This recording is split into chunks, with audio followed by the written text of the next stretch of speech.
Hello everybody and welcome to my channel. Today we're going to be doing my March 2025 wrap up, and I have to say I think this was a great reading month. I think it was a fantastic reading month, although I said I was going to de-influence myself in the last wrap up because I read so many books and I was like, yeah, I want to read under 10. Anything under 10 would be great. I read 15.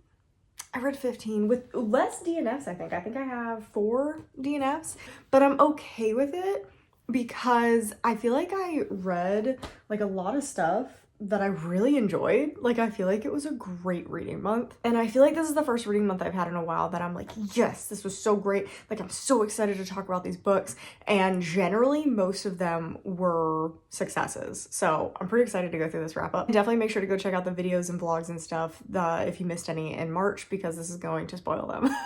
What I thought about the books. Yeah, I guess let's just get started, and we're gonna get started with the DNFs, and we do have 4 DNFs like I said. The first one is the only one I don't have physically, and I listened to this on audiobook and I just did not vibe with the narrators, how the story was told, and I didn't love the ending. Like, I skimmed to the ending to double check. I was like, okay, sometimes I'm like, okay, maybe I'm just being too harsh on this book and the ending's actually really good and I want to see how the story gets to that ending. And then I read the ending and I was like, this is weird. This is really weird. So I did end up DNFing The Return of Ellie Black. I'm really sad about this because this has such like high ratings. A lot of people really enjoy this book, but it does some stuff that I don't like. So this is following our main character, kind of. The general story is that this girl went missing, I think 2 years ago. I think it's 2, and she suddenly reappears. And there's like the sister, the detective, the perspective of the girl who's gone missing, and I think the parents even. There's tons of perspectives, and they're all trying to figure out what happened to Ellie Black while she was gone, and we're slowly getting the story from like Ellie's perspective while everyone else is trying to piece it together. And it sounds like it would be really cool, but I don't like how there were so many points of view. It felt very disjointed, and I didn't love some of the narration. It kind of pulled me out of the story. So that is an audiobook issue right there. And then I also just generally didn't like where the story was headed. And so I am really glad that I DNF'd it based on what I read at the end. It's definitely not my type of book and the stuff that ends up happening. So I did end up DNFing that one at like 25%, I think. So then for the physical DNFs, we have 2 that I'm briefly going to go over if you want to know more about these and why I DNF them. These are from the last Outcry Purge video, I believe, and these are Foul Days and Omen of Ice. So Foul Days is following our main character who lives like in this walled-in city that is filled with monsters, and she's a witch who monster hunts, but she loses her shadow, and that's kind of the whole story, is her trying to get her shadow.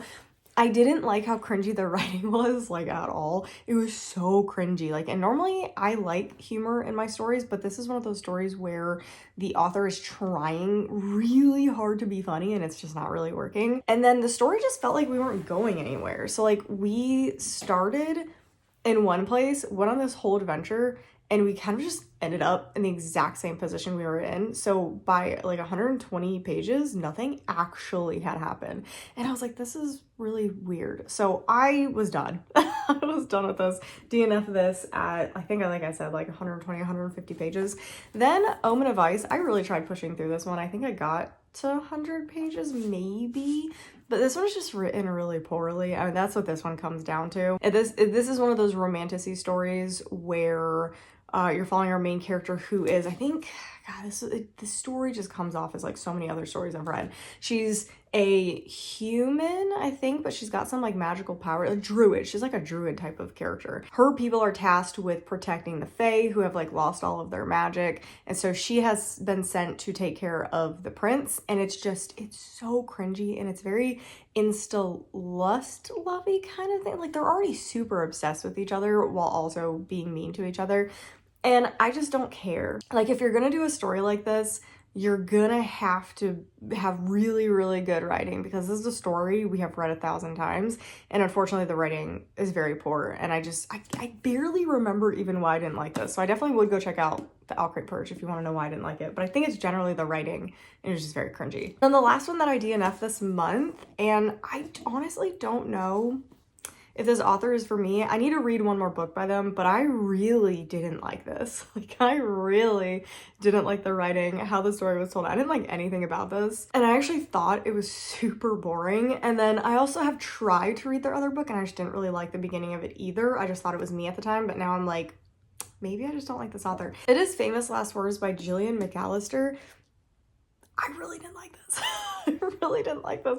I think I got to 100 pages, maybe. That might be pushing it. It might be more like 75. And I just really didn't like the writing style of this. This is following our main character. This is no spoilers. It sounds like it's spoilers, but it's not spoilers. But actually, I'm not going to say anything about this book because if you are interested in this book and you haven't read the synopsis, don't. Because that's the most interesting part of the book is what happens in the synopsis.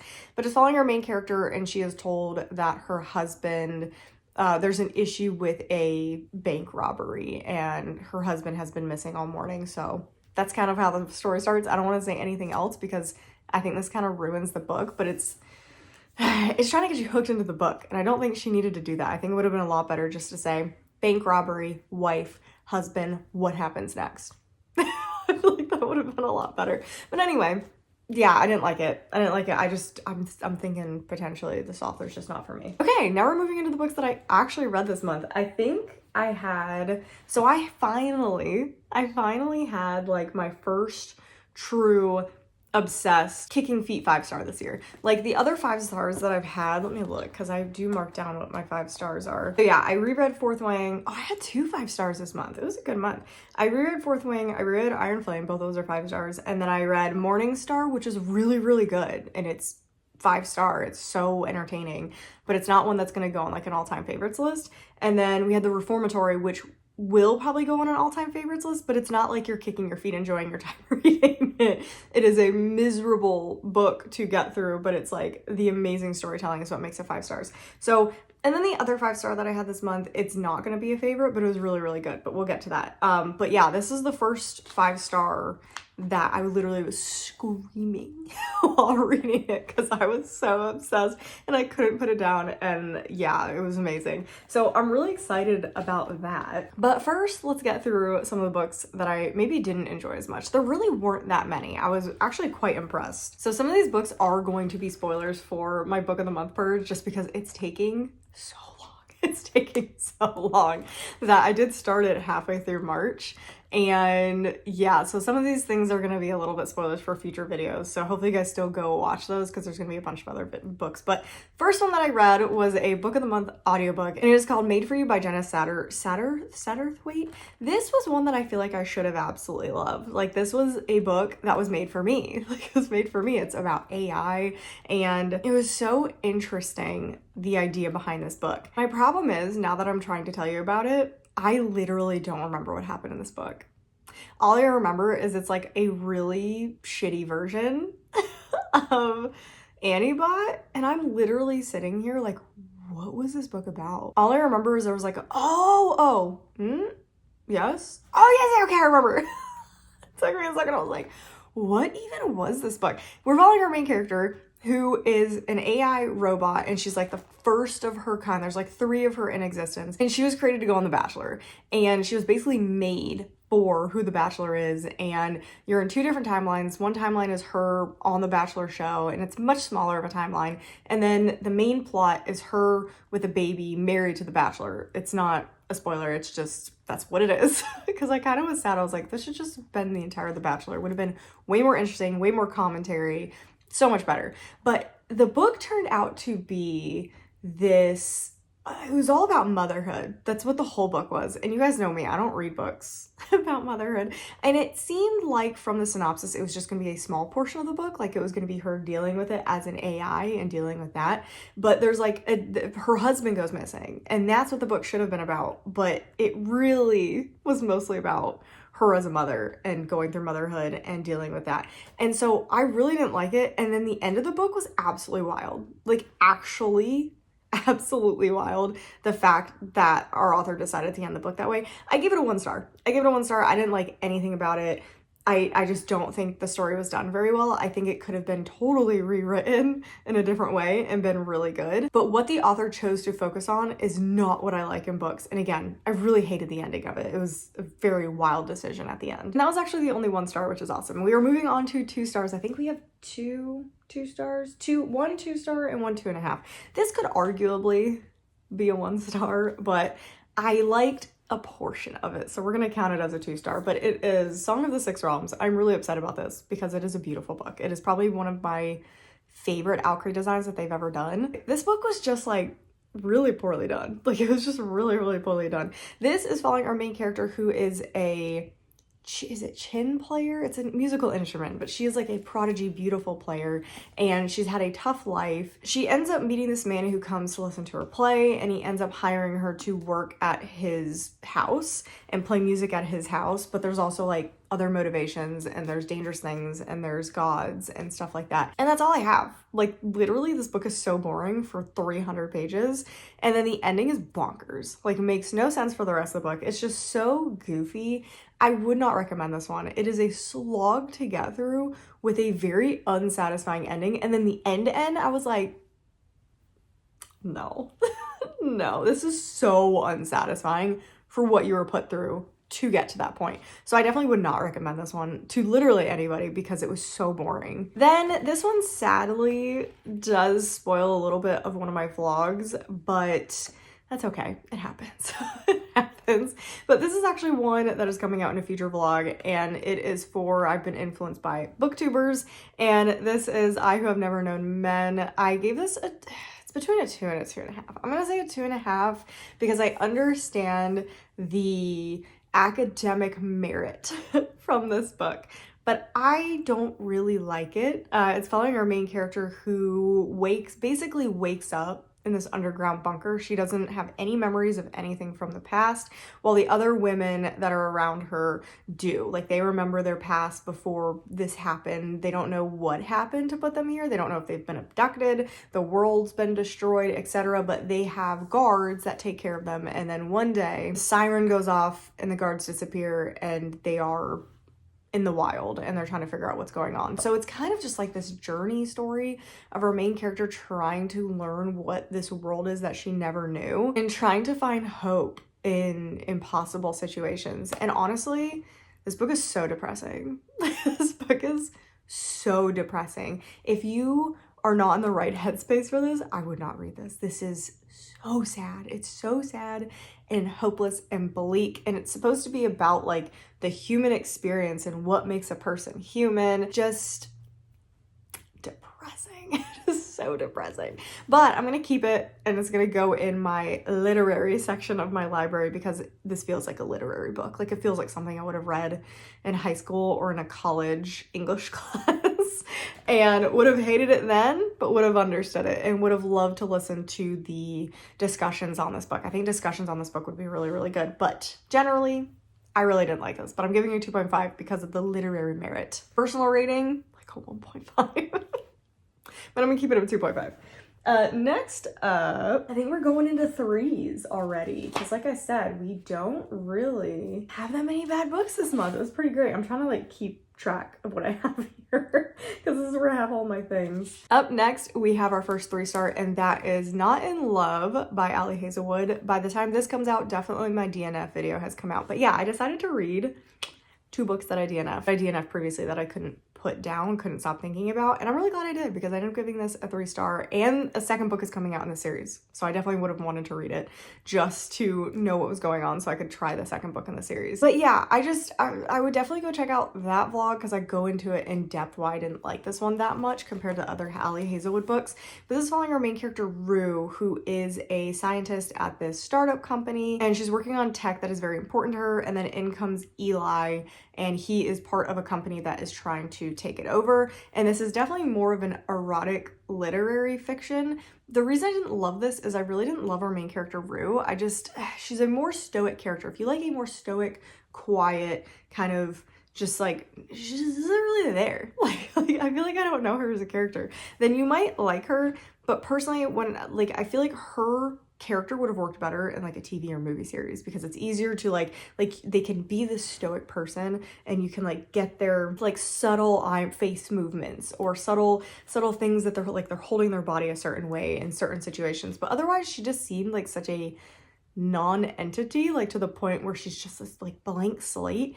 And I was like, I don't know, I don't dislike you, but I don't like you because I don't know anything about you. And I'm reading a book about you, so I feel like I should know you a little bit better. But I didn't really buy their relationship that much because it definitely was more on the sexual side. So I think they had a great sexual relationship, but I read romances for the romance of it. So this gets a 3-star because it did what it said it was going to do.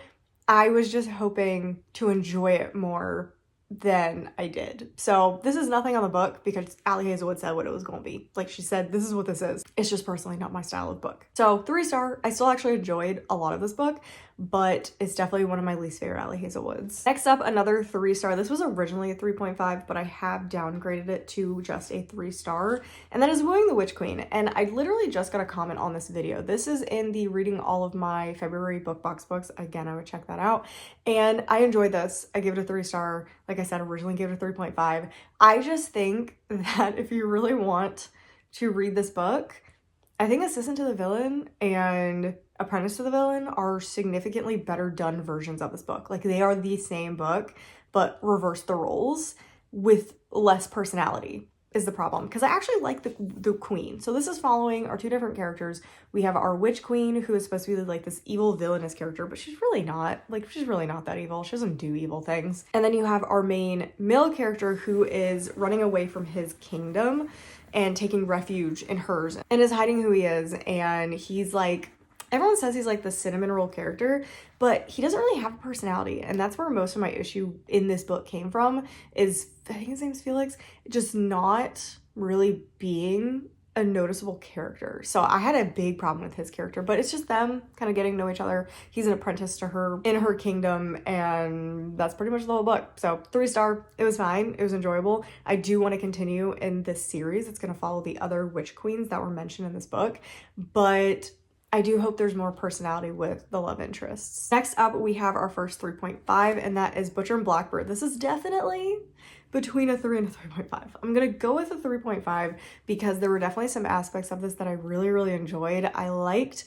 Sloane a lot. I loved Sloane a lot. This is also part of my books I DNF that I'm influenced to read, and I'm really glad that I continued with this one. I don't know if I'm gonna love the rest of the series, but I definitely did enjoy my time reading this one. And like I said, I really enjoyed Sloane as a character. I loved the reference. There was a reference to Texas Chainsaw Massacre that I adored in this book. And I generally think the serial killer games aspect of this book was really fun. So it's following our two main characters, Sloane and Rowan. And they are both serial killers, and they decide to have a kind of competition where they are given a location and they have to figure out who the serial killer is first and kill that person, because they are serial killers who kill serial killers. They kill bad people. They are Dexter, and they are slowly falling in love in this book. And the twist in this is amazing. The twist in this is what made this a 3.5. It was so good. I was not expecting that. I wasn't expecting it to be like a secret mystery. The whole book, it was great. So I did love that, and I'm giving it a 3.5. The sex scenes were as cringe as I thought they would be, but the violence actually wasn't as bad. Like a lot of people were talking about how graphically violent this was, and I'm like, wasn't that bad. Honestly, Bat Eater to me was worse.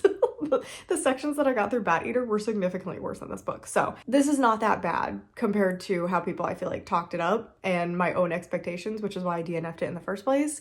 But yeah, it was actually pretty good. 3.5. Next up, we have another 3.5, and that is The Rose Bargain. Again, this was in the video of reading all my February books.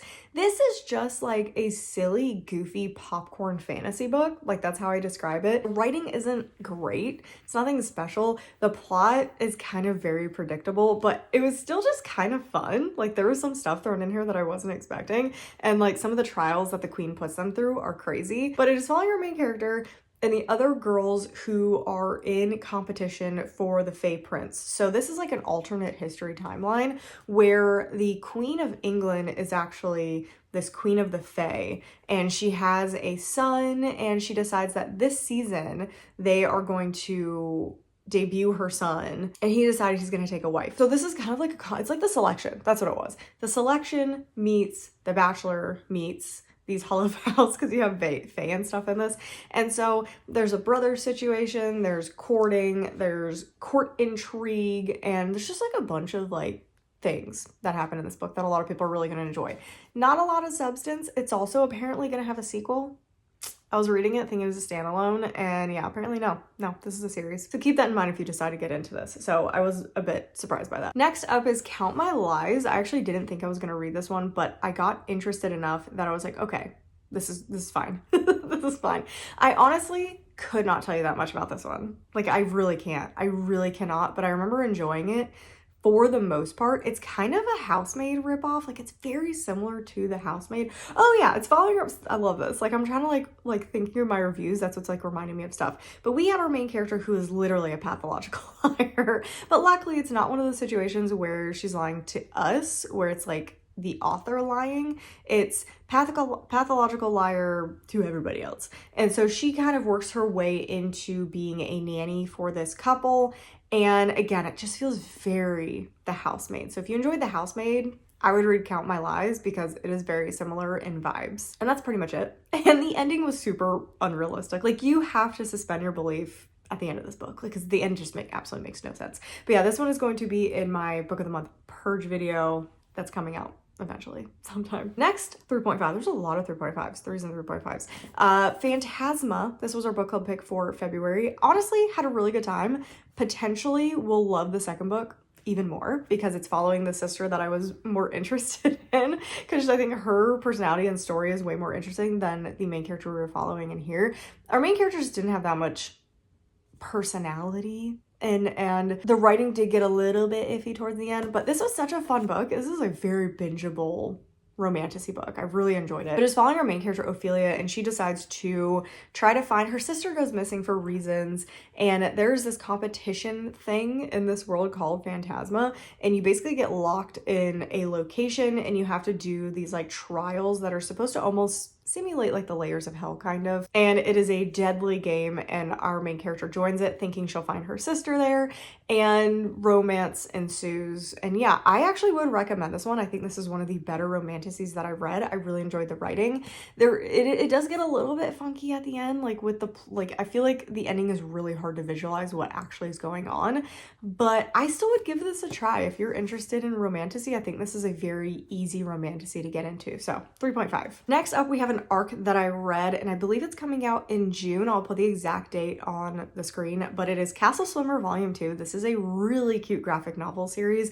I also read the first one as an arc as well, and I really need to get my hands on a copy. I was kind of waiting to see what I thought about Volume 2 because Volume 1 was cute, but I didn't see a ton of like depth in the characters, and I wasn't sure where the story was going. But now that I read the second volume, and I really enjoyed the second volume, it did a really good job of expanding on the world. I am really excited to get some copies of it and see what Volume 3 has in store. But it is following our main character, who is this, it's actually really two main characters, and one of them is called the Beacon. He is basically the answer to every prophecy, and this takes place in the ocean. It's basically mermen, and every tribe has their own prophecy, and the Beacon is supposed to bring those prophecies to life. So the Beacon is kind of drawn to these places, but he doesn't want to do it, and he doesn't know what he's doing. He's like a 16-year-old kid, and he's like, I don't know what I'm doing. I don't know how to do these things. It's too much pressure on him, etc. And so the story kind of begins in Volume 1, because I can't really tell you what happens in Volume 2. But in Volume 1, he gets dragged to the shark tribe,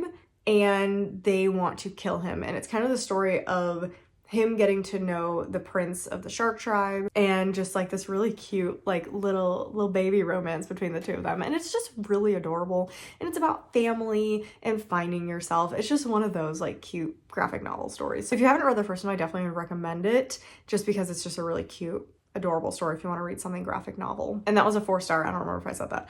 We're moving into 4 stars. That being our first 4-star. I don't know what comes next. Like, I'm looking through what I have, and I'm like, I don't know what I want to put next. I think, because they're very close, the next two. I think we're going to do House of Glass. So again, this is one that's going to be coming out in the Book of the Month Purge. This was really good. I was a little worried. At first, but I actually really like how the story was told, and I like the end of the story. And there was kind of a chase scene that actually kind of freaked me out at the end of this. because I was like picturing it like a horror movie.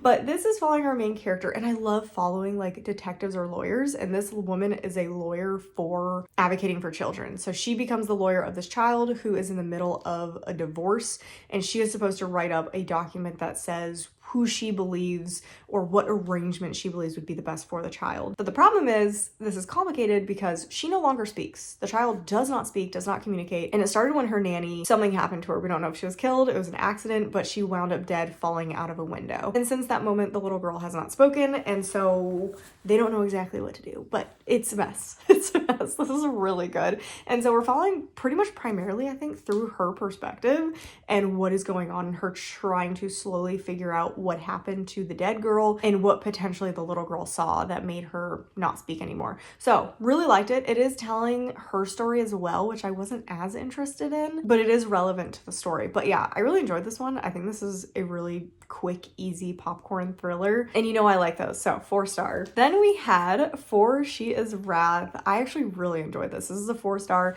This is in the Owlcrate Purge. This was definitely the victor of that video, but this is following our main character who opens up with her in this awful jail, and she makes a friend in there, and they decide they're going to escape and enact revenge for what has been done to their families. I think it's supposed to be a retelling of The Count of Monte Cristo. Is that what it was? I don't remember. I think that's what it's supposed to be, but it is all about revenge and finding the people who have wronged them, and the way that the story was told was awesome. I do think some of the dialogue was a bit cringy, but generally I loved the romance and I loved what was going on. I love the plot. I definitely want to read another book by this author. This was so good and so much fun. That one borders on like a 4.25 the more I think about that one. Then this is where it gets complicated.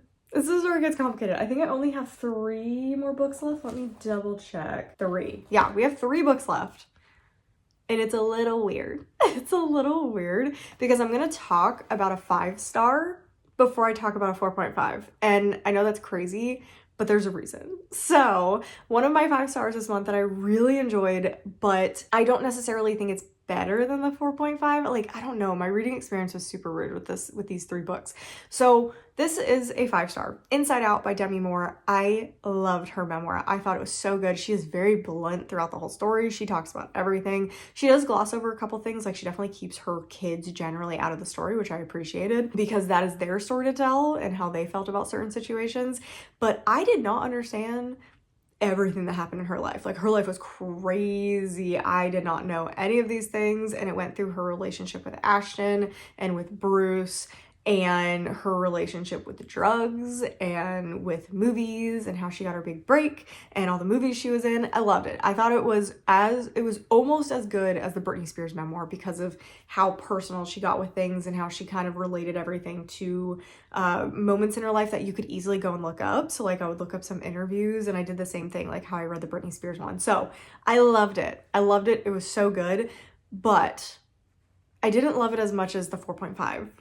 Which sounds crazy, but that's just how it is. That's how it is. So next up in my 2 favorite books this month, we have Sunrise on the Reaping. Obviously, this was amazing. If you want to know my full thoughts on it, I do have a vlog out on it. There's a spoiler section at the very, very end, but the beginning of the video is very spoiler free. This was great. This was great, but I can't really talk about this book. It's following Haymitch's Hunger Games, and that's pretty much all I can tell you because you don't need to know anything else going into this, and it's actually better if you don't.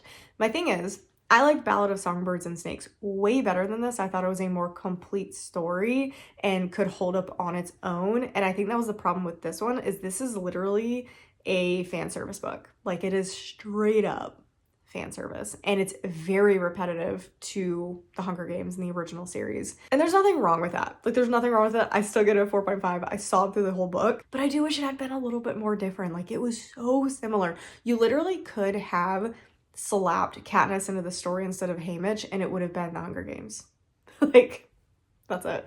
It was that similar, and he even acted the same as Katniss. Like, it just felt like she rewrote the Hunger Games 25 years prior. So it was great though. It was great, but I don't think it was as rounded of a story as I kind of hoped it was, because this was supposed to be like a slam dunk 5 star, easy 5 star, and it was not. It did fall a little bit short for me. So loved it. loved it, would recommend it for anyone a fan of the Hunger Games, but it is a bit more fan servicey than I enjoy. And now we are down to my favorite book of the month and my favorite book of the year so far. This is gonna be a tough one to beat. This will be on my top 10. Like, it will be, unless I just read 10 more amazing, spectacular books. But I doubt it. I doubt it. First Time Caller, easy 5-star. Easy 5. This is so good. It's so good. It's so cute. This is the most adulty romance book I've ever read where the characters are like people. Like, I feel like that sounds crazy to say, but they act like real people. Like, this is the most realistic romance book I feel like I've ever read. Part of Your World was very similar. It was just like real people having real adult reactions to things and handling situations and not letting stuff like get crazy out of hand. And I felt them falling in love. Like that is the most amazing thing you can do in a romance story, is take your time and actively watch a couple fall in love. But it is following our two main characters, and I do love that it was dual POV. I think it did a lot for the story. So it is following our two main characters, Aiden and Lucy. And Aiden is a radio talk show host, and he runs this show called Heartstrings, and it's basically a late night show where you call in with romantic woes and he's supposed to give advice. And then you have Lucy, who is a single mom, kind of. She's not really a single mom, like she is single and she is a mom, but she has a great support system. The father of her child literally lives next door, so they are doing a great job parenting together, co-parenting, but she feels like she is kind of missing a part of her life. She hasn't dated in a while. The opener of this book is her daughter calling in to Heartstrings and her and Aiden having this huge discussion, and it kicks off the rest of the story, and it is just so adorable. It literally felt like I was watching two people fall in love. It was so cute, kicking feet, screaming, crying, loving every second of this book. I do think it dragged a tiny bit in the middle just because it is a long book, but I think it was necessary. I think it was so necessary. And this is going to be a series. I'm so excited. But this one is Sleepless in Seattle, and I think the other two are going to be You've Got Mail and When Harry Met Sally. I think, don't quote me on that. I know one is You've Got Mail. I don't know if the other was When Harry Met Sally. So excited. So excited. This was phenomenal. I would recommend anybody try this because it's adorable. And it's like a 2 on the spice meter, like maybe a 2. Like, it is so unspicy. It's great. It does a great job of like balancing that in the story. So anyway, that is everything that I read in March. I loved my reading month. I had a fantastic reading month, and I am hoping to bring that energy into April because I'm having such a great time.